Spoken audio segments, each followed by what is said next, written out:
नमस्ते, मैं हूं किशोर अजवाणी। घड़ी इशारा कर रही है 9 बजे रात का। वक्त 100 बात की एक बात का। लखीमपुर केस में दाखिल 5000 पन्नों की चार्जशीट में आशीष मिश्रा और उनके रिश्तेदार समेत 14 लोगों को हत्या का आरोपी बनाया गया। कोरोना की तीसरी लहर की आशंका के बीच देश भर में 15 से 18 साल के बच्चों का वैक्सीनेशन शुरू हो गया। छापेमारी के चौथे दिन समाजवादी पार्टी के विधायक पंपी जैन को आयकर विभाग ने हिरासत में ले लिया और पंजाब में कांग्रेस की सरकार दोबारा बनने पर महिलाओं को हर महीने 2000 रुपए देने के सिद्धू के वादे पर घमासान छिड़ गया। यूपी के अलीगढ़ में पंजाबी नाइट कार्यक्रम में कोरोना से बचाव के नियम टूटने लगे तो पुलिस सख्ती करने को मजबूर हो गई। असल में पंजाबी गायक काका को सुनने के लिए उम्मीद से ज्यादा भीड़ उमड़ पड़ी, जिसने कोरोना से बचाव के नियमों की पूरी तरह अनदेखी की। यही नहीं, प्रशासन इस भीड़ को संभालने में नाकाम रहा और उस पर आरोप लगा कि उसने भीड़ से कोरोना के नियमों का पालन कराने की कोई तैयारी नहीं की थी। ऐसे में जब कोई रास्ता नहीं बचा तो पुलिस ने भीड़ को हटाने के लिए डंडे बरसाने शुरू कर दिए।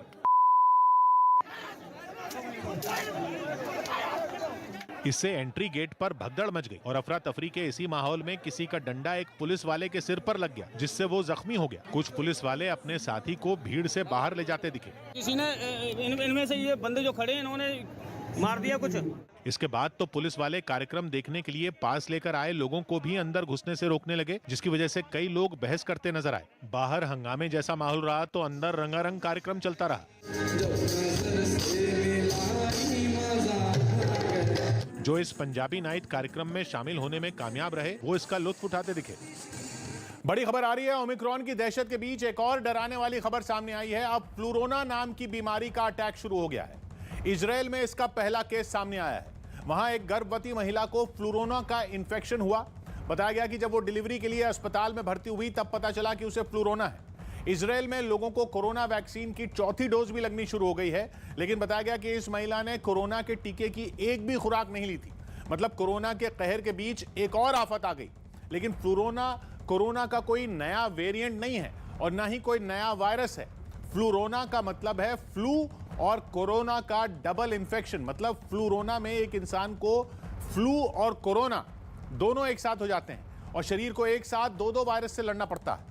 फ्लू और कोरोना को मिलाकर ही फ्लूरोना शब्द बना है। कहा जा रहा है कि यह इजरायल ही नहीं बल्कि दुनिया का पहला केस है जिसमें एक ही शख्स को एक साथ फ्लू और कोरोना दोनों के वायरस ने जकड़ लिया।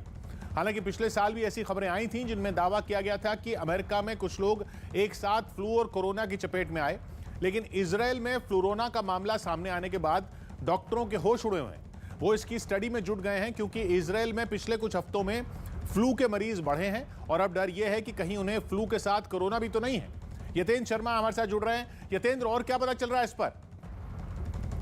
जी किशोर, बिल्कुल देखा जाए तो इजराइल ही दुनिया में पहला ऐसा देश था जिसने अपने को कोरोना से मुक्त सबसे पहले घोषित किया था। लेकिन अब इजराइल में ही बेहद चौंकाने वाला मामला सामने है जिसमें एक ही मरीज को कोरोना भी है और फ्लू के लक्षण भी, यानी कि फ्लूरोना डॉक्टरों ने इस बीमारी को नाम दिया है जिसमें फ्लू और कोरोना के दोनों के लक्षण है। लेकिन इसमें एक पहलू ये भी है कि जिस मरीज को ये लक्षण सामने आए हैं वो गर्भवती महिला है, यानी कि और उसने कोरोना की एक भी वैक्सीन नहीं लगवाई है। यानी साफ है जिन्होंने वैक्सीन लगवाई है उनमें इस तरह का लक्षण देखने को अभी तक नहीं मिला है।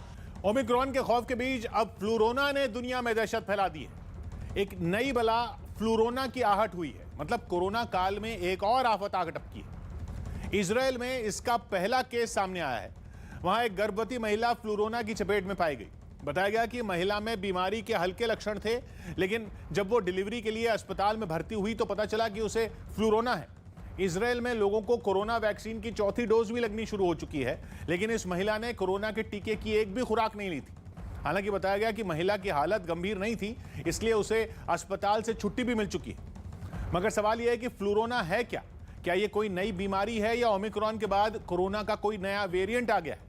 तो राहत की बात इस बस इतनी है कि फ्लूरोना न तो कोई नया वायरस है, न ही ये डेल्टा और ओमिक्रॉन जैसा कोरोना का कोई नया वेरिएंट है। फ्लूरोना का मतलब है फ्लू, यानी इन्फ्लुएंजा और कोरोना का डबल इन्फेक्शन। यानी जब किसी इंसान को फ्लू, जिसे आम भाषा में हम सर्दी खांसी जुकाम भी कहते हैं, वो और कोरोना दोनों एक साथ हो जाएं तो उसे फ्लूरोना कहते हैं। मतलब फ्लूरोना की चपेट में आए शख्स के शरीर पर एक साथ दो अलग अलग वायरस हमला बोलते हैं। यानी जो एक वायरल बुखार आमतौर पर कहा जाता है और साथ में कोरोना, और शरीर के इम्यून सिस्टम को एक साथ दो वायरस से लड़ना पड़ता है क्योंकि दोनों बीमारी एक साथ होती हैं। इसलिए फ्लू शब्द के साथ कोरोना का रोना जोड़ दिया गया और इस तरह फ्लूरोना शब्द बन गया। फ्लूरोना का केस सामने आने के बाद इजराइल में स्वास्थ्य विभाग के हाथ पांव फूले हुए हैं क्योंकि पिछले कुछ हफ्तों में वहां फ्लू के मरीज बढ़े हैं और अब डर यह है कि कहीं वहां फ्लूरोना के मरीजों की बाढ़ ना आ जाए। इसी वजह से इजराइल में डॉक्टर फ्लूरोना पर स्टडी में जुट गए हैं। यह देखा जा रहा है कि इजराइल में जिन लोगों को फ्लू है कहीं उसके साथ ही वो कोरोना की चपेट में भी तो नहीं है, और अगर हैं तो क्या फ्लूरोना लोगों को गंभीर रूप से बीमार करता है? असल में फ्लूरोना की पहचान थोड़ी मुश्किल है क्योंकि फ्लू और कोरोना दोनों के कई लक्षण मिलते जुलते होते हैं। दोनों ही वायरस इंसान के रेस्पिरेटरी सिस्टम पर धावा बोलते हैं, यानी इंसान की नाक, गले और फेफड़ों पर कहर डालते हैं और फैलते भी तेजी से। दोनों ही बीमारियों में मरीज को बुखार चढ़ता है, सिर दर्द होता है और नाक बहती है, खांसी भी होती है, गले में दर्द होता है, थकान जैसे लक्षण देखने को मिलते हैं। लक्षणों के एक जैसा होने की वजह से ही फ्लूरोना बेहद खतरनाक हो सकता है क्योंकि लक्षणों को देखकर यह फर्क कर पाना मुश्किल हो जाता है कि मरीज को फ्लू है, कोरोना है या फिर दोनों। लक्षण मिलते जुलते होने के साथ ही दोनों ही वायरस के फैलने का तरीका भी बिल्कुल एक जैसा है। जब कोई बीमार शख्स खांसे, छींके, बात करे, गाना गाए, यहां तक कि सांस ले, तब उसके नाक और मुंह से छींटे बाहर निकलते हैं। और जब वो अब जो भी शख्स मरीज के आसपास होता है, खासतौर पर अगर वो उसके 1 मीटर के दायरे में होता है, तो छींटे उसकी आंखों, नाक या मुंह पर गिर जाते हैं। इसके अलावा इन चीज़ों को छूने जिन पर वायरस की मौजूदगी हो और फिर वही गंदे हाथ अपनी आंख, नाक या मुंह पर लगा लेने से भी कोरोना या फ्लू हो सकता है। इतनी समानताएं होने के बावजूद फ्लू और कोरोना दोनों का इलाज बिल्कुल अलग होता है। दोनों होते भी हैं बिल्कुल अलग अलग वायरस से। कोरोना होता है SARS-CoV-2 वायरस की वजह से, और इंसानों में फ्लू फैलाने के लिए इन्फ्लुएंजा ए, इन्फ्लुएंजा बी और इन्फ्लुएंजा सी वायरस जिम्मेदार होता है। और क्योंकि वायरस ही अलग है इसलिए फ्लू और कोरोना दोनों की वैक्सीन भी अलग अलग है। अब महामारी के संकट में खतरा इस बात का है कि कोरोना वायरस ही शरीर को तोड़ कर रख देता है, शरीर का इम्यून सिस्टम कमजोर होता है। उसके साथ अगर फ्लू का वायरस भी हमला कर दे तो मामला बिगड़ने में देर नहीं लगेगी। ऊपर से कड़ाके की इस ठंड में तो फ्लू फैलता ही है। ऐसे में डर है कि कोरोना और फ्लू का डबल इन्फेक्शन न फैल जाए। पिछली बार भी सर्दियां आते ही डॉक्टरों को वायरस के इस डबल अटैक का डर था, लेकिन तब इसके मामले सामने नहीं आए थे। लेकिन इस बार इजराइल में महिला को हुआ फ्लूरोना खतरे की घंटी बजा रहा है। सौभाग्य की एक बात यह कि 100 साल पहले दुनिया में जिस महामारी ने कोहराम मचाया था वो फ्लू ही था, और कोरोना के लक्षण भी फ्लू जैसे ही होते हैं, जिसका ओमिक्रॉन वेरिएंट इन दिनों पूरी दुनिया के होश उड़ाए हुए है। जबकि इजराइल में ओमिक्रॉन के साथ साथ फ्लू भी तेजी से फैल रहा है, और अब चिंता यह है कि कहीं लोग फ्लू समझकर कोरोना का टेस्ट कराने में आनाकानी करने लगे तो महामारी का फैलाव रोकना मुश्किल हो जाएगा। जबकि अब तक यह भी नहीं मालूम कि फ्लू और कोरोना दोनों के वायरस का एक साथ हमला कितना खतरनाक हो सकता है। तेलंगाना के करीमनगर में बीजेपी प्रदेश अध्यक्ष बी संजय कुमार से बदसलूकी पर पार्टी के कार्यकर्ता पुलिस पर भड़क गए और जमकर हंगामा किया। इसकी शुरुआत तब हुई जब कुछ सरकारी स्कूलों के टीचरों और कर्मचारियों की मांगों के समर्थन में प्रदेश अध्यक्ष पार्टी दफ्तर में ही धरने पर बैठ गए, जिसके बाद पुलिस ने कोरोना नियमों के उल्लंघन का हवाला देकर उन्हें और पार्टी के दूसरे नेताओं को वहां से हटाना शुरू कर दिया। लेकिन बात तब बिगड़ी जब इस कार्रवाई के दौरान एक पुलिस वाले का हाथ प्रदेश अध्यक्ष के कॉलर तक पहुंच गया, जिसका वीडियो बीजेपी नेता अमित मालवीय ने सोशल मीडिया पर शेयर किया। वो पुलिस वाला उन्हें अपने साथ ले जाने के लिए पूरा जोर लगा रहा था, जबकि पार्टी के दूसरे नेता बी संजय कुमार को बचाने में जुटे थे। हालांकि पुलिस ने उन्हें किसी तरह हिरासत में ले लिया और वहां से निकलने लगी, जिसके विरोध में पार्टी के कार्यकर्ता पुलिस के सामने खड़े हो गए। इस दौरान कुछ महिला कार्यकर्ताओं ने भी धक्का मुक्की शुरू कर दी। तब तक ये खबर पार्टी से जुड़े कई लोगों तक पहुंच गई और वो कुछ ही देर में बीजेपी दफ्तर के सामने इकट्ठा हो गए। अपने प्रदेश अध्यक्ष से बदसलूकी पर उनका गुस्सा 7वें आसमान पर पहुंच चुका था, जिसे जताने के लिए उन लोगों ने पुलिस के खिलाफ नारे लगाने शुरू कर दिए। लेकिन इस हंगामे के बावजूद पुलिस अपनी कार्रवाई में जुटी रही। उसने एक एक कर कई लोगों को हिरासत में ले लिया और अपनी गाड़ियों में भरकर उन्हें थाने पहुंचाने लगी। बाद में इस घटना पर बीजेपी के राष्ट्रीय अध्यक्ष जेपी नड्डा ने टीआरएस सरकार पर निशाना साधा। ये प्रजातंत्र के लिए एक बहुत घातक प्रहार है। उनके अलावा बीजेपी के कुछ दूसरे नेताओं ने भी ट्वीट के जरिए तेलंगाना सरकार के खिलाफ मोर्चा खोल दिया। सौ बात की एक बात यह कि तेलंगाना की सत्ताधारी पार्टी टीआरएस ने 2014 के बाद प्रधानमंत्री मोदी को मुद्दों के आधार पर समर्थन देने का ऐलान किया था, लेकिन 2 साल पहले बीजेपी वहां मुख्य विपक्षी पार्टी बनकर उभरी और अब टीआरएस की सीधी लड़ाई बीजेपी से चल रही है, जिसमें बीजेपी अध्यक्ष बंडी संजय कुमार ने तेलंगाना में शिक्षकों के तबादले की नई नीति के खिलाफ पार्टी दफ्तर में धरना दिया तो पुलिस ने इसे कोरोना के दिशा निर्देशों का उल्लंघन बताते हुए उन्हें गिरफ्तार कर लिया, जबकि बीजेपी ने उनकी गिरफ्तारी के तरीके पर सवाल उठाया और पुलिस पर हाथापाई करने का आरोप भी लगाया। सीरिया के इदलिब में रूस के गठबंधन वाली सेना ने विद्रोहियों के ठिकानों पर ताबड़तोड़ बमबारी की, जिसमें एक वाटर स्टेशन भी तबाह हो गया। इदलिब को विद्रोही लड़ाकों का आखिरी मजबूत गढ़ माना जाता है, जिसे दोबारा अपने कब्जे में लेने के लिए राष्ट्रपति बशर अल असद लगातार कार्रवाई कर रहे हैं। और इसी कड़ी में इदलिब को एक बार फिर निशाना बनाया गया। सामने आई तस्वीरों में एक लड़ाकू विमान आसमान में उड़ता नजर आया। जल्द ही उसने बम बरसाने शुरू कर दिए। पूरा इलाका धमाकों की आवाज से गूंज उठा। एक के बाद एक कई हमले किए गए। इस एयर स्ट्राइक में कई इमारतें मलबे के ढेर में बदल गईं। कईयों का नामो निशान तक मिट गया। वहां का एक वाटर स्टेशन भी इन हमलों की चपेट में आ गया। बताया गया कि इस स्टेशन से शहर के 3 लाख लोगों को पानी की सप्लाई की जाती थी, लेकिन एयर स्ट्राइक के बाद वहां सब कुछ बर्बाद हो गया। वाटर स्टेशन को नुकसान पहुंचने से अब वहां के लोगों के सामने पीने के पानी का भी संकट खड़ा हो गया है। सौ बात की बात है कि सीरिया में 10 साल से गृह युद्ध छिड़ा हुआ है, जिसमें एक धड़ा वहां के राष्ट्रपति बशर अल असद का है, जिनको रूस, ईरान और इराक ने समर्थन दे रखा है, जबकि दूसरा गुट सीरिया के विद्रोहियों का है, जिनको तुर्की का समर्थन है। तो तीसरा खेमा इस्लामिक स्टेट के आतंकियों का है और ये तीनों गुट एक दूसरे को ठिकाने लगाने में जुटे हैं, जिसमें इस बार रूस के लड़ाकू विमानों ने राष्ट्रपति असद के समर्थन में उत्तर पश्चिम सीरिया के इदलिब पर हमला किया, जहां तुर्की के समर्थन वाले विद्रोहियों का कब्जा है। उत्तर प्रदेश के मेरठ में शिवपाल यादव की पार्टी प्रगतिशील समाजवादी पार्टी की एक रैली में कंबलों की लूट मच गई, जिसमें कई लोग घायल हो गए। ये घटना तब हुई जब पार्टी के नेता अमित जानी ने वहां जनसंकल्प रैली का आयोजन किया और रैली में भीड़ जुटाने के लिए कंबल बांटने का ऐलान कर दिया। लेकिन जैसे ही रैली के बाद कंबल बांटने का कार्यक्रम शुरू हुआ, वहां मौजूद भीड़ बेकाबू हो गई। लोगों में कंबल लूटने की होड़ मच गई। जिस जगह पर कंबल रखे गए थे वहां तो लोगों ने जैसे धावा ही बोल दिया। भीड़ में शामिल हर आदमी कंबल तक पहुंचने में ऐसे जुट गया जैसे वो दुनिया का आखिरी कंबल हो। इस लूट के चक्कर में लोगों ने एक दूसरे की भी परवाह नहीं की। जिसके हाथ जितने कंबल लगे वो लेकर चलता बना। इस दौरान कुछ लोगों ने उन्हें रोकने की कोशिश की, लेकिन भीड़ के आगे उनकी एक न चली। लाउड स्पीकर की मदद से भी लोगों को मना करने की कोशिश की गई। कानूनी कार्रवाई करने की बात तक कही गई, लेकिन नतीजा ढाक के 3 पात। किसी भी हमारे आने वाले साथी को, मां को, बहन को दिक्कत हुई तो इनके खिलाफ जो है कानूनी कार्रवाई अमल में लाई जाएगी। जन संकल्प रैली में लूट का ये सिलसिला करीब 1 घंटे तक चलता रहा। इस बीच कुछ महिलाएं भी कंबल पाने की लालच में भीड़ में घुस गईं, लेकिन भगदड़ की वजह से उनमें कई घायल हो गई। सौ बात की बात यह कि शिवपाल यादव की प्रगतिशील समाजवादी पार्टी और समाजवादी पार्टी के बीच गठबंधन या विलय होने के आसार हैं और अब शिवपाल यादव के करीबी नेता विधानसभा चुनाव में टिकट की दावेदारी के लिए अपनी ताकत दिखा रहे हैं, जिसमें मेरठ के अमित जानी भी थे, जो ऐलान कर चुके हैं कि अगर उनको गठबंधन का उम्मीदवार नहीं बनाया गया तो निर्दलीय चुनाव लड़ेंगे। और उसी अभियान में उन्होंने कंबल बांटने के लिए भीड़ जुटाई थी, जिसमें भगदड़ मचने से कई लोग घायल हो गए। पाकिस्तान के क्रिकेटर मोहम्मद हफीज ने संन्यास ले लिया। पाकिस्तान के ऑलराउंडर मोहम्मद हफीज ने अंतर्राष्ट्रीय क्रिकेट से संन्यास का ऐलान कर दिया।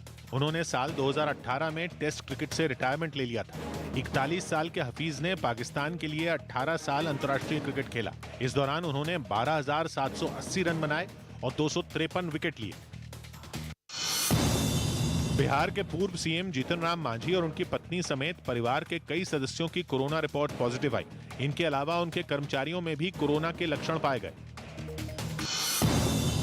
शिवसेना सांसद प्रियंका चतुर्वेदी ने संसद की उस स्टैंडिंग कमेटी में महिला सदस्यों की संख्या बढ़ाने की मांग की, जो लड़कियों की शादी की उम्र बढ़ाने वाले बिल पर चर्चा कर रही है। प्रियंका चतुर्वेदी ने राज्यसभा सभापति को एक खत लिखकर ये मांग उठाई। इस कमेटी में सिर्फ एक ही महिला सांसद सदस्य हैं और बाकी 30 पुरुष सदस्य हैं। संसद की इसी स्टैंडिंग कमेटी में लड़कियों की शादी की उम्र 18 से 21 साल करने वाला बिल चर्चा के लिए भेजा गया है। यूपी चुनाव के तेज होते घमासान के बीच मुख्यमंत्री योगी आदित्यनाथ ने अमेठी में एक जनसभा को संबोधित किया, जिसमें उनके निशाने पर कांग्रेस के नेता राहुल गांधी रहे। जिनके पूर्वज कहते थे कि हम तो एक्सीडेंटली हिंदू हैं, तो वे लोग अपने को हिंदू बोल भी नहीं सकते। पूर्व प्रधानमंत्री पंडित नेहरू के बहाने मुख्यमंत्री ने राहुल के हिंदू और हिंदुत्व में अंतर वाले बयान का जिक्र किया, तो कांग्रेस ने पलटवार करने में देर नहीं की। पार्टी के प्रवक्ता रणदीप सुरजेवाला ने सीएम के बयान को हार की निशानी करार दिया और उन्हें योगी मानने से इनकार किया। एक्सीडेंटल योगी, मैं उन्हें राजनीतिक योगी भी नहीं कहूंगा, क्योंकि वो योग का अपमान होता है। एकता कपूर ने सोशल मीडिया पर बताया कि उनकी कोरोना रिपोर्ट पॉजिटिव पाई गई। हालांकि एकता का कहना है कि उन्होंने सभी एहतियात बरती, लेकिन फिर भी वो कोरोना की चपेट में आ गई। 4 दिन से चल रही छापेमारी के बीच समाजवादी पार्टी के एमएलसी पुष्पराज जैन उर्फ पंपी जैन को आयकर विभाग ने हिरासत में ले लिया। आयकर विभाग की टीमें उन्हें कन्नौज से कानपुर लेकर गईं और कानपुर में पंपी जैन को उनके भाई अतुल जैन के घर ले जाया गया। आप देख सकते हैं इस वक्त इनकम टैक्स की टीम एमएलसी श्री पंपी जैन साहब को लेकर यहां आई है। उनके भाई के आवास से अतुल जैन जी का। बाहर यूपी पुलिस के जवानों की भारी तैनाती की गई। अंदर काफी देर तक जांच और छापेमारी चलती रही। माना जा रहा है कि पंपी जैन को उनके भाई अतुल जैन के सामने बिठाकर पूछताछ की गई, जिसके बाद पंपी जैन को हिरासत में ले लिया गया। कानपुर के जिस घर में उनसे पूछताछ की गई उसे आयकर विभाग की टीम पहले ही सील कर चुकी थी, लेकिन जांच के दौरान मिली किसी बड़ी जानकारी के बाद घर पर लगी सील हटाई गई और पंपी जैन को इसी घर में बैठाकर पूछताछ की गई। पंपी जैन की गिरफ्तारी इसलिए भी अहम है क्योंकि वो न केवल समाजवादी पार्टी के एमएलसी हैं, बल्कि अखिलेश यादव के करीबी भी माने जाते हैं। समाजवादी इत्र लॉन्च करने वाले कारोबारी भी यही पुष्पराज जैन है, जो इत्र की लॉन्चिंग के वक्त अखिलेश यादव के बिल्कुल साथ खड़े दिखे थे। इसीलिए इस मसले पर राज्य में सियासी हंगामा खड़ा होने में भी देर नहीं लगी। पुष्पराज जैन को कानपुर लाने के बाद एजेंसियों ने उनसे कई घंटों तक पूछताछ की और पूछताछ का ठिकाना बदलता चला गया। उनके भाई के घर पर उनसे करीब 3.5 घंटे तक पूछताछ के बाद अफसरों की टीम उनके एक और रिश्तेदार के ठिकाने पर पहुंच गई। ये घर भी पिछले 2 दिन से सील था, जिसकी सील तोड़कर पंपी जैन को अंदर ले जाया गया। ये घर पंपी जैन के एक और रिश्तेदार अनूप जैन का बताया गया, जहां कई घंटों तक आयकर विभाग के अफसरों की जांच चलती रही। जहां आनंदपुरी में खड़ा हूं, यहां भी पिछले माना जाए तो 2 बजे से लेकर अब तक पूछताछ जारी है। माना जा रहा है कि इन छापों में अधिकारियों को कुछ बड़ी जानकारियां हाथ लगी हैं, जिनके बारे में पंपी जैन से पूछताछ की गई। सौभाग्य की एक बात यह कि पुष्पराज जैन उर्फ पंपी जैन को इत्र कारोबार अपने पिता से विरासत में मिला था और अब वो पश्चिम एशिया के दर्जन भर देशों में इत्र बेचते हैं, जिनके कन्नौज, कानपुर, दिल्ली, मुंबई और उड़ीसा के ठिकानों पर इनकम टैक्स विभाग की छापेमारी 4 दिन से जारी है, जिसमें इनकम टैक्स विभाग ने टैक्स चोरी से जुड़े दस्तावेज मिलने का दावा किया और उसी के बाद उनको हिरासत में लिया गया, जिसमें दोषी पाए जाने पर 3 महीने से 3 साल तक कैद की सजा भी हो सकती है। आईएसआईएस के लिए काम करने केरल से अफगानिस्तान गई सोनिया सेबेस्टियन उर्फ आयशा को भारत लाने की याचिका पर सुप्रीम कोर्ट में सुनवाई हुई, जिसमें देश की सबसे बड़ी अदालत ने आयशा को भारत लाने का फैसला केंद्र सरकार पर छोड़ दिया और निर्देश दिया कि केंद्र सरकार इस मामले में विचार कर 8 हफ्ते के अंदर कोई फैसला करे, जिससे यह पता चले कि आयशा के साथ ही वहां जन्मी उसकी बेटी की वतन वापसी होगी या नहीं। अगर होगी तो केंद्र सरकार यह साफ करे कि आयशा को लाने का काम कब और किस तरह होगा, क्योंकि इस्लाम कबूल करने के बाद 2016 में आयशा पति के साथ अफगानिस्तान चली गई। चूंकि आईएसआईएस में शामिल होने के लिए वो अफगानिस्तान गई, इसलिए उसके खिलाफ भारत में केस दर्ज हुआ, लेकिन 2018 में पति की मौत होने के बाद पकड़े जाने पर उसे गिरफ्तार कर काबुल की जेल में डाल दिया गया, जिसके बाद आयशा के पिता ने बेटी को भारत लाने के लिए सुप्रीम कोर्ट में गुहार लगाई। सौभाग्य की एक बात यह कि अफगानिस्तान में अब लोकतांत्रिक सरकार नहीं है और तालिबान का वहां कब्जा होते ही भारत के अफगानिस्तान से राजनयिक संबंधों पर भी बुरा असर पड़ा। अब आयशा को एक आतंकी के तौर पर काबुल की जेल में डाला गया है। ऐसे में कोर्ट ने साफ कहा कि उसे लाने पर फैसला केंद्र सरकार को ही लेना होगा। यूरोप के देश हॉलैंड में लॉकडाउन का विरोध कर रहे प्रदर्शनकारियों की पुलिस से झड़प हो गई, जिसके बाद कई लोगों को गिरफ्तार कर लिया गया। ओमिक्रॉन वेरिएंट के खतरे को देखते हुए वहां क्रिसमस से पहले ही कड़ी पाबंदियां लागू कर दी गई थी, लेकिन इससे लोगों का गुस्सा भड़क उठा और राजधानी एम्स्टर्डम में हजारों लोग सड़कों पर उतर आए। इन लोगों को जब हटाने की कोशिश की गई तो वो पुलिस से ही भिड़ गए। सामने आई तस्वीरों में कुछ लोग पुलिस वालों से धक्का मुक्की करते नजर आए। हालात बिगड़ते देख पुलिस भी लाठियां बरसाने लगी। बाद में पुलिस की कई और टुकड़ियां वहां भेजी गईं, जिन्होंने सख्ती दिखाते हुए भीड़ को खदेड़ना शुरू कर दिया। हालांकि लोग भी आसानी से पीछे नहीं हटे। प्रदर्शनकारियों ने सरकार पर कोरोना के बहाने उनकी आजादी छीनने का आरोप लगाया। te maken. Er zijn mensen die willen controle. इससे पहले हजारों की भीड़ ने रोक के बावजूद एक बड़ा मार्च निकाला। इस मार्च में कोरोना नियमों की भी जमकर धज्जियां उड़ाई गई। न तो कोई मास्क लगाए दिखा और न ही लोगों ने दूसरे नियमों की परवाह की। सौभाग्य की बात है कि हॉलैंड की आबादी दिल्ली से भी कम है, जहां अब तक हर 5वां आदमी कोरोना का हमला झेल चुका हुआ, जबकि रोजाना वहां 17-18 हजार लोग वायरस की चपेट में अब भी आ रहे हैं, जिसकी वजह से 2 हफ्ते पहले लॉकडाउन लगा दिया गया जो 14 जनवरी तक रहेगा। और उसी का विरोध करने के लिए 10,000 लोगों की भीड़ एम्स्टर्डम की सड़कों पर उतर आई, जिसमें शामिल कुछ लोगों ने पुलिस पर भी हमला कर दिया। घायलों को अस्पताल पहुंचाने पर राजस्थान सरकार इनाम देगी। राजस्थान सरकार उन लोगों को 5,000 रुपए देगी जो सड़क हादसों में घायलों को तुरंत अस्पताल पहुंचाएंगे। 7 बार नेशनल और कई बार इंटरनेशनल चैंपियनशिप जीतने वाली दिव्यांग चेस चैंपियन मलिका हांडा ने पंजाब सरकार पर वादा खिलाफी का आरोप लगाया। एक ट्वीट कर मलिका ने मूक बधिरों की भाषा में अपनी बात कही और दावा किया कि 31 दिसंबर को खेल मंत्री प्रगट सिंह नौकरी और नकद इनाम के वादे से ये कहकर मुकर गए कि पंजाब में मूक बधिर खिलाड़ियों के लिए ऐसी कोई नीति नहीं।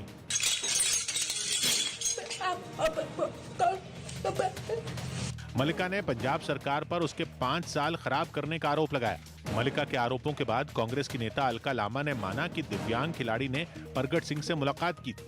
अपने ट्वीट में अलका लामा ने भरोसा दिया कि चेस चैंपियन से किए सारे वादे पूरे होंगे। जम्मू कश्मीर के सांबा सेक्टर में सुरक्षा बल ने पाकिस्तान सीमा के पास छापेमारी की और वहां झाड़ियों में रखे एक बैग से बड़ी मात्रा में हथियार बरामद किए। ऑल इंडिया चेस फेडरेशन ने कोरोना खतरे की वजह से इस महीने होने वाली सभी राष्ट्रीय और जूनियर प्रतियोगिताओं को टाल दिया। कर्नाटक के रामनगर में विकास कार्यों के मुद्दे पर राज्य के मंत्री और कांग्रेस सांसद एक कार्यक्रम के दौरान आपस में भिड़ गए। ये सारा बवाल मुख्यमंत्री बसवराज बोम्मई के सामने हुआ। रामनगर में डॉक्टर भीमराव अंबेडकर की प्रतिमा के अनावरण के मौके पर एक कार्यक्रम हुआ, जिसमें राज्य के मंत्री अश्वत्थ नारायण ने भाषण दिया। लेकिन अपने भाषण के दौरान जैसे ही विकास के मुद्दे पर वो आक्रामक हुए, कांग्रेस सांसद डीके सुरेश और उनके समर्थक मंच पर उनसे भिड़ गए। वो मंत्री अश्वत्थ नारायण से बहस करने लगे। एक बार तो ऐसा लगा कि दोनों नेता मर्यादा लांघ जाएंगे, तभी पास खड़े सुरक्षाकर्मी बीच बचाव करने लगे। लेकिन दोनों नेताओं के बीच का तनाव कम नहीं हुआ, उल्टा उनके समर्थक भी लड़ाई में कूद पड़े और मंच पर सियासी महाभारत छिड़ गई, जिसका हिस्सा बने कांग्रेस एमएलसी एस रवि मंत्री अश्वत्थ नारायण से माइक छीनने लगे।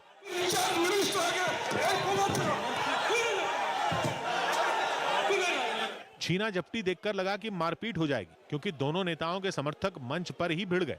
जब पुलिस वालों ने कांग्रेस सांसद को मंत्री से दूर किया तो वो मंच पर ही धरना देने लगे। ये देखकर मुख्यमंत्री बसवराज बोम्मई से रहा नहीं गया और वो खड़े हो गए। वो कार्यक्रम में आए लोगों को शांत रहने के लिए बोलने लगे। सीएम बनने के बाद बोम्मई पहली बार रामनगर पहुंचे थे और तभी ये सारा बवाल हो गया। सौभाग्य की बात है कि रामनगर जिला बेंगलुरु ग्रामीण लोकसभा सीट का हिस्सा है, जहां से कर्नाटक कांग्रेस के अध्यक्ष डीके शिवकुमार के भाई डीके सुरेश तीसरी बार सांसद चुने गए हैं और सांसद की हैसियत से ही वो मुख्यमंत्री के कार्यक्रम में मौजूद थे। जहां कर्नाटक के मंत्री ने रामनगर की विकास योजनाओं का श्रेय सांसद या कांग्रेस को नहीं दिया, तो डीके सुरेश के समर्थकों ने बवाल मचा दिया। पाकिस्तान के प्रधानमंत्री इमरान खान की पूर्व पत्नी रेहम खान पर हमले की खबर सामने आई। बताया गया कि कुछ बदमाशों ने उनकी गाड़ी को निशाना बनाकर ताबड़तोड़ फायरिंग की, जिसकी जानकारी रेहम खान ने खुद ट्वीट करके दी और बताया कि हादसे के वक्त वो अपने भतीजे की शादी से लौट रही थी। तभी मोटरसाइकिल सवार 2 बदमाशों ने उनकी गाड़ी को घेरा और गोलियां बरसानी शुरू कर दी। यही नहीं, फायरिंग के बाद बंदूक के दम पर उनकी गाड़ी को रोकने की भी कोशिश की गई। हालांकि रेहम खान किसी तरह अपनी गाड़ी बदलकर वहां से बच निकली, लेकिन खुद पर हुए इस हमले के बाद उन्होंने अपने पूर्व पति और पाकिस्तान के प्रधानमंत्री इमरान खान को जमकर खरी खोटी सुनाई। दिल्ली सरकार की नई आबकारी नीति के खिलाफ बीजेपी सड़कों पर उतर आई। उसने दिल्ली में अलग अलग जगहों पर चक्का जाम कर दिया। बीजेपी ने आरोप लगाया कि दिल्ली सरकार नई आबकारी नीति के तहत अलग अलग इलाकों में अवैध तरीके से शराब की दुकानें खोल रही और इसी बात के विरोध में बीजेपी ने दिल्ली के कई इलाकों में चक्का जाम कर दिया। प्रदर्शन की जहां जहां से तस्वीरें आई, सब में पार्टी के कार्यकर्ता आने जाने वालों को रोकते नजर आए, जिससे गाड़ियों की लंबी लाइन लग गई। दिल्ली के ITO चौराहे पर तो पार्टी कार्यकर्ता सड़क पर ही लेट गए और नारे लगाते हुए लोगों को रोकने लगे। ITO चौराहे के एक रास्ते पर पार्टी के लोगों ने लेट कर रास्ता रोका तो दूसरे रास्ते पर वो ढोलक लेकर बैठ गए।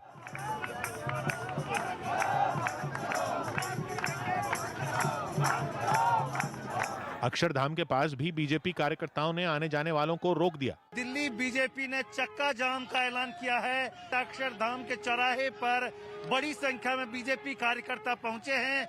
वहां प्रदर्शनकारी गाड़ियों और मोटरसाइकिलों के सामने आकर बैठ गए। बीजेपी ने ये तर्क देते हुए प्रदर्शन किया कि केजरीवाल सरकार नई आबकारी नीति के आड़ में रिहायशी इलाकों में शराब की दुकानें खोलने की तैयारी कर रही है और दिल्ली की 10 से ज्यादा जगहों पर सड़कें जैम कर दी, जिससे सुबह सुबह काम पर निकले लोगों को बहुत परेशानी हुई। वैसे बीजेपी कार्यकर्ताओं ने लोगों से अपील की थी कि वो इस प्रदर्शन में उनका साथ दें, लेकिन सुबह दफ्तर जाने निकले लोगों पर इस अपील का असर नजर नहीं आया। लोग घर नहीं लौटे और दिल्ली के अलग अलग इलाकों में लगे लंबे जैम में घंटों फंसे रहे। ये ऑफिस आवर है, पीक टाइम है और ऐसे में यहाँ से जाने वाले हजारों लोग जो है या तो कोई अल्टरनेटिव रास्ता ढूंढ रहे हैं या फिर यही इन्हीं जाम में फंसे हुए हैं। यही नहीं, वो प्रदर्शन करने वालों पर जमकर बरसे। मैं आधे घंटे से फंसा हूं, मैं सुप्रीम कोर्ट का एम्प्लॉय हूं। दिल्ली में नई आबकारी नीति के तहत करीब 850 नई शराब की दुकानें खोलने की तैयारी है, जहां से लोग शराब खरीद सकते हैं। इस नीति के तहत हर वार्ड में 3 शराब की दुकानें खुलेंगी और इसी बात पर दिल्ली की सियासत गरमाई हुई है। बीजेपी ने तो खुलेआम ऐलान कर दिया कि इस मुद्दे पर उसका प्रदर्शन आने वाले दिनों में तेज होगा और केजरीवाल सरकार पर निशाना साधा। अरविंद केजरीवाल पंजाब में नशाबंदी की बात करते हैं और दिल्ली में हजारों की संख्या में शराब के ठेके खोल रहे हैं। लेकिन बीजेपी के विरोध को दिल्ली के उप मुख्यमंत्री ने गलत ठहराया और नई आबकारी नीति के फायदे गिनवा दिए। जब नई नीति अरविंद केजरीवाल जी ने बनाई तो उससे 3,500 करोड़ रुपया जो चोरी हो रहा था वो चोरी रुक गई। नई आबकारी नीति को दिल्ली सरकार 17 नवंबर 2021 को लागू कर चुकी है। सौभाग्य की बात यह कि दिल्ली में तीनों नगर निगमों के चुनाव 3 महीने बाद होने वाले हैं, जिन पर बीजेपी का कब्जा है और दिल्ली सरकार ने 1.5 महीने पहले जो नई आबकारी नीति लागू की उसमें दिल्ली नगर निगमों के हर वार्ड में शराब की 3 दुकानें खोलने के लाइसेंस जारी कर दिए गए, जिनको बीजेपी आम आदमी पार्टी के खिलाफ बड़ा मुद्दा बनाने में जुटी है। क्योंकि बीजेपी नेताओं का आरोप है कि नई आबकारी नीति से युवाओं में नशे की लत बढ़ेगी, क्योंकि दिल्ली सरकार ने शराब पीने की उम्र भी घटाकर 21 साल कर दी। पंजाब के विधायक बलविंदर सिंह फिर कांग्रेस के हो गए। पंजाब से विधायक बलविंदर सिंह लाडी एक हफ्ते में ही बीजेपी छोड़कर फिर कांग्रेस में शामिल हो गए। वो 28 दिसंबर को बीजेपी में शामिल हुए थे, लेकिन अब सीएम चरणजीत सिंह चन्नी से मुलाकात के बाद वो कांग्रेस में लौट गए। जॉन अब्राहम और उनकी पत्नी प्रिया की कोरोना रिपोर्ट पॉजिटिव आई। बीजेपी नेता शुवेंदु अधिकारी को सुप्रीम कोर्ट से भी बड़ी राहत मिल गई। सुप्रीम कोर्ट ने बंगाल सरकार की अर्जी खारिज कर दी और कलकत्ता हाईकोर्ट के आदेश पर रोक लगाने से मना कर दिया, यानी शुवेंदु की गिरफ्तारी पर रोक आगे भी जारी रहेगी। इससे पहले शुवेंदु पर बंगाल में कई धाराओं में केस दर्ज किए गए थे। इन्हीं मुकदमों के विरोध में शुवेंदु ने हाईकोर्ट में याचिका दायर की थी। शुवेंदु का आरोप है कि ये केस राजनीतिक मंशा से दर्ज किए गए थे। यूपी विधानसभा चुनाव से ठीक पहले पूर्व बीएसपी सांसद राकेश पांडे समाजवादी पार्टी में शामिल हो गए। उनके अलावा बहराइच की नानपारा विधानसभा सीट से बीजेपी विधायक माधुरी वर्मा समेत कई नेताओं को अखिलेश यादव ने अपनी पार्टी में शामिल करवाया।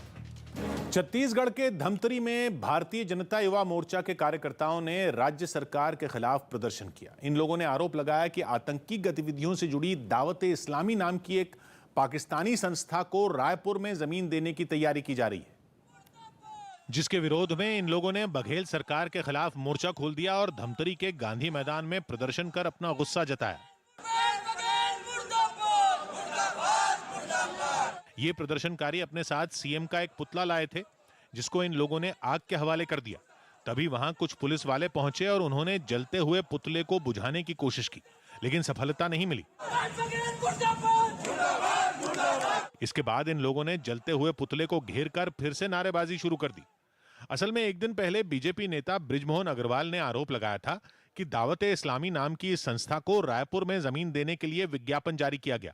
मुझे नहीं लगता है कि तहसीलदार ने अपनी मर्जी से यह विज्ञापन निकलवाया हो। बीजेपी नेता के इस आरोप पर सफाई देने में कांग्रेस ने भी देर नहीं लगाई और उसने बृजमोहन अग्रवाल पर झूठ फैलाने का आरोप मढ़ दिया। ब्रिजमोहन अग्रवाल जिस संस्था की बात कर रहे हैं वह दावत इस्लामी का ऑफिस गुजरात में, उत्तर प्रदेश में, मध्य प्रदेश में है। हालांकि इस मसले के तूल पकड़ने के बाद संस्था के आवेदन को रद्द कर दिया गया। सौभाग्य की बात है कि मुस्लिम समुदाय की बरेलवी विचारधारा से जुड़ी संस्था दावत इस्लामी की शुरुआत 40 साल पहले कराची में हुई थी, जिससे अलग होकर मुंबई में 30 साल पहले सुन्नी दावत इस्लाम नाम का अलग संगठन बना लिया गया, जिसके संस्थापक शाकिर नूरी हैं। और कांग्रेस का दावा है कि उसी सुन्नी दावत इस्लामी की शाखा रायपुर में है, जिसने कम्युनिटी सेंटर बनाने के लिए 10 हेक्टेयर जमीन मांगी थी, जिस पर विवाद के बाद प्रशासन ने आवेदन रद्द कर दिया। आंध्र प्रदेश के विशाखापट्टनम से रोंगटे खड़े कर देने वाली तस्वीरें सामने आई। वहां पिकनिक मनाने गए 4 लोग समंदर की लहरों में फंस गए। यह घटना एक दिन पहले की है, जब ओडिशा से वहां आए 4 लोग समंदर किनारे नए साल का जश्न मना रहे थे। तभी समंदर की तेज लहरें उन्हें अपने साथ बहा कर ले गईं।